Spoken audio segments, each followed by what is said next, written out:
Buenas tardes, mi nombre es Ginger Carvajal, estudiante de la carrera de Educación Inicial. Como tema tenemos elaboración del plan de acción del proyecto. Bueno, el modelo de Scopus nos dice que esta se basa con la idea de que una buena planificación forma parte del plan del proyecto. Si bien es cierto, el plan de acción en este caso va a depender de una definición clara y concisa, asimismo precisa, de las cuales debe tener la situación generadora del proyecto, como también la justificación, sus objetivos y por último los resultados esperados y de los alcances. Asimismo, nos da a entender que el plan de acción de un proyecto se tiene que tener claramente definido el concepto del mismo. Bueno, una vez concretado el concepto del proyecto, considerando especialmente la definición de los objetivos y los resultados esperados, y esta una vez definidas las grandes acciones que haya que emprender, las preguntas en las cuales hay que responderlas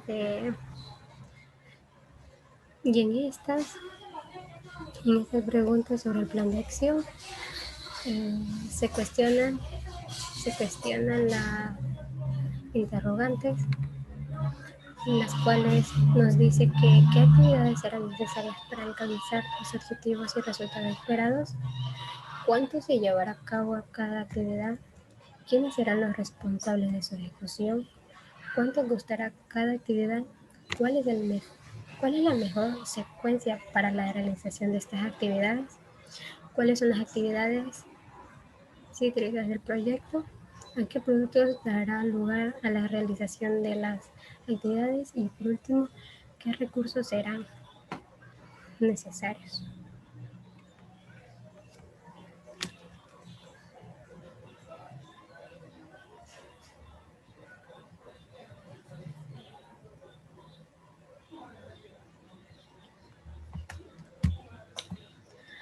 Bien, en la elaboración del plan de acción del proyecto nos dice que el plan de acción es un documento que presenta de una forma estructurada los procedimientos y recursos que se movilizarán para la ejecución de lo que se expresa en el concepto del proyecto, en especial la realización de sus objetivos y resultados esperados, como ya había mencionado anteriormente.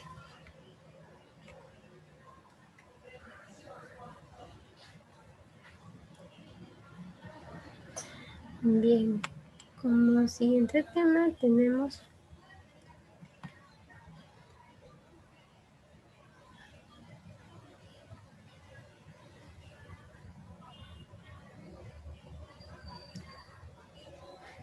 principales etapas del proceso con la ayuda de un diagrama de flujo, que esta se divide en 9 etapas y en este caso vamos a iniciar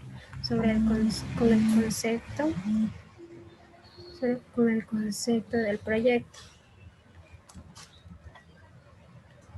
Como ya mencioné anteriormente, con la descripción del modelo Scopus de planificación del proyecto, orientado por el concepto, el plan de acción se basa con la definición del concepto del proyecto.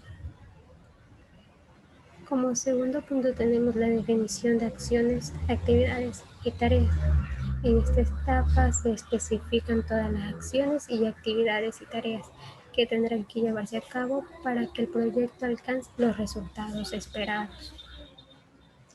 En estas las acciones se descomponen en actividades y estas en tareas que se especifican en forma de paquetes de trabajo.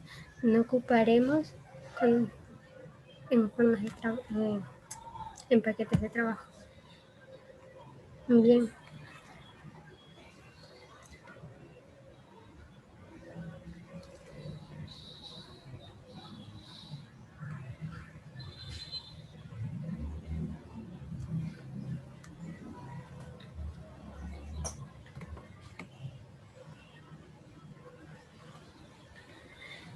Como tercer punto tenemos la planificación de recursos, que en esta nos dice que consiste en la definición de los recursos de personas, equipamientos, materiales, etc.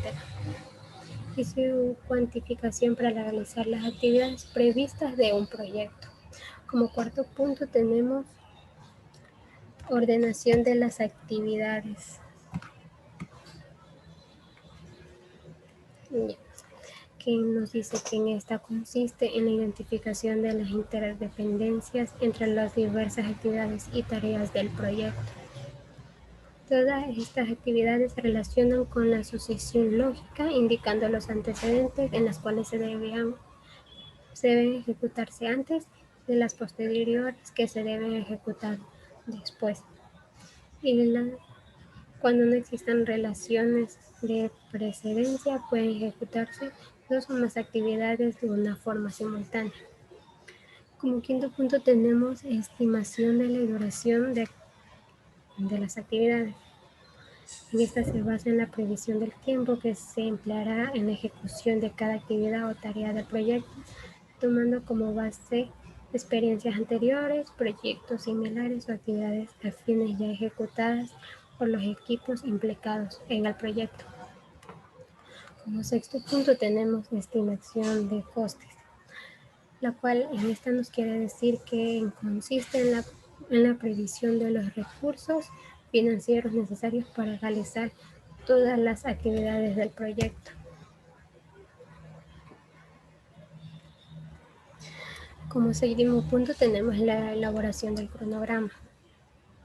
Esta se elabora a partir del análisis de la secuencia de actividades y tareas y sus duraciones para crear un escalonamiento lógico y organizado de todo el proyecto.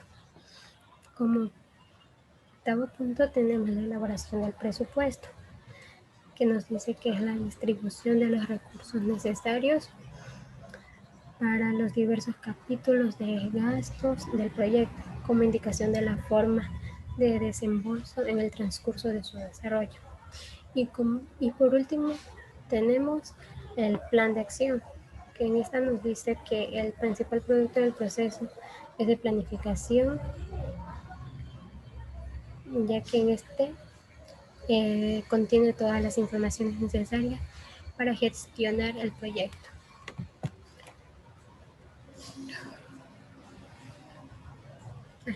Ya.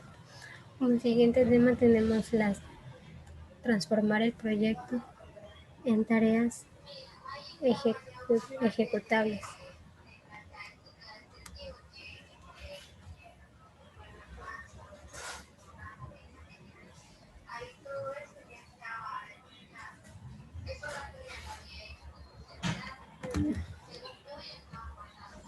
Bueno, nos dice que un proyecto se lo puede considerar como una macroacción o macroactividad, o sea, con una iniciativa única de grandes proporciones con inicio, medio y fin.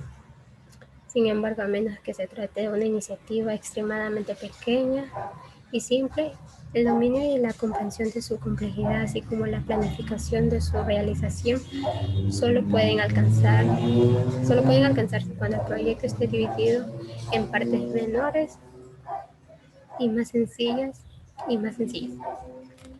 Muy bien.